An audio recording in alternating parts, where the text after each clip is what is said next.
Vamos falar de economia interna, né? Falar um pouco da nossa inflação, por que não?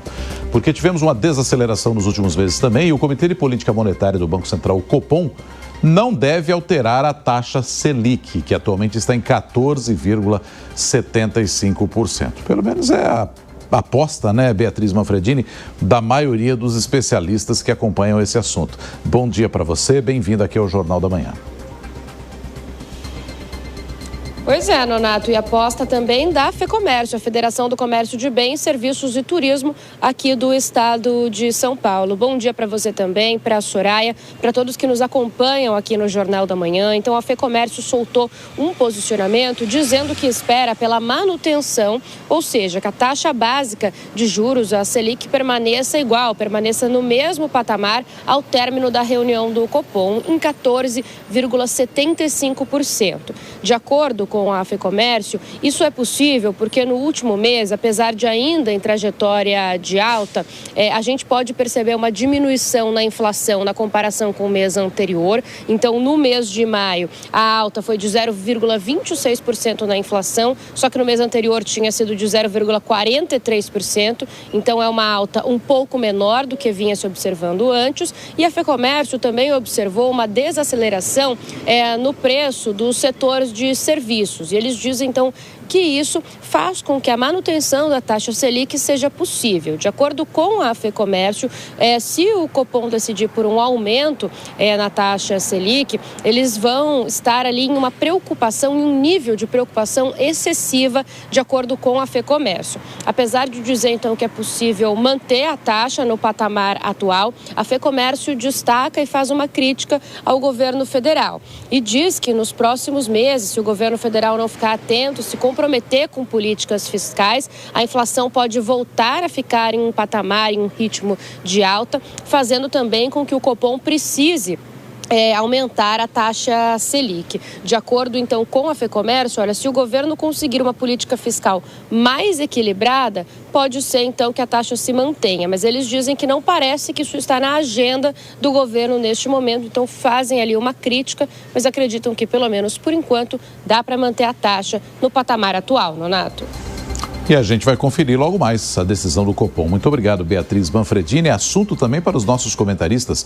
Deise Stiocari e Cristiano Beraldo estão com a gente nesta manhã. Deise, ainda assim, ainda que se tenha a manutenção em 14,75, ainda é uma taxa elevada, tá difícil de arrumar crédito aqui no Brasil ainda, Deise. E deve continuar, Nonato, porque depois de 9 meses de alta, o Banco Central, a Selic, finalmente ela vai parar de subir. Esse é o recado, assim, ela vai se manter alta, mas ela para de subir.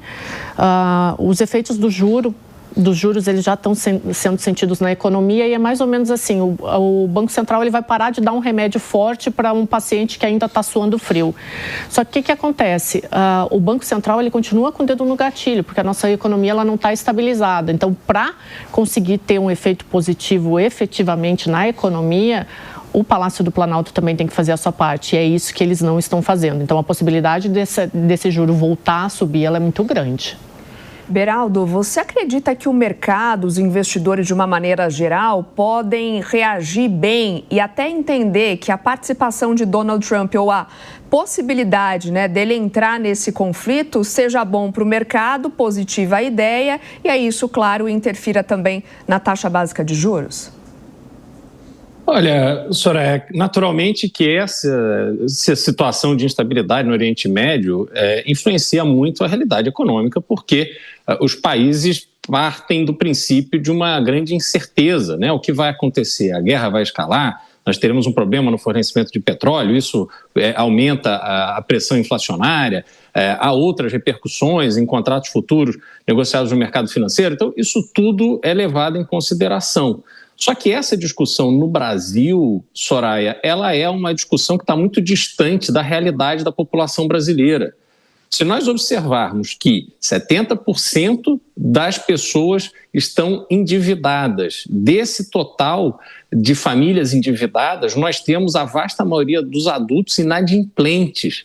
A maior fonte de dinheiro emprestado no Brasil hoje é o cheque especial e o cartão de crédito, que oferecem ao usuário dessa linha de crédito 400% de juros ao ano, ou seja, se subir 0,25 ou cair 0,25 ou ficar em 14,75, para a população, para aqueles que estão ali lidando com a vida real, não faz absolutamente a menor diferença.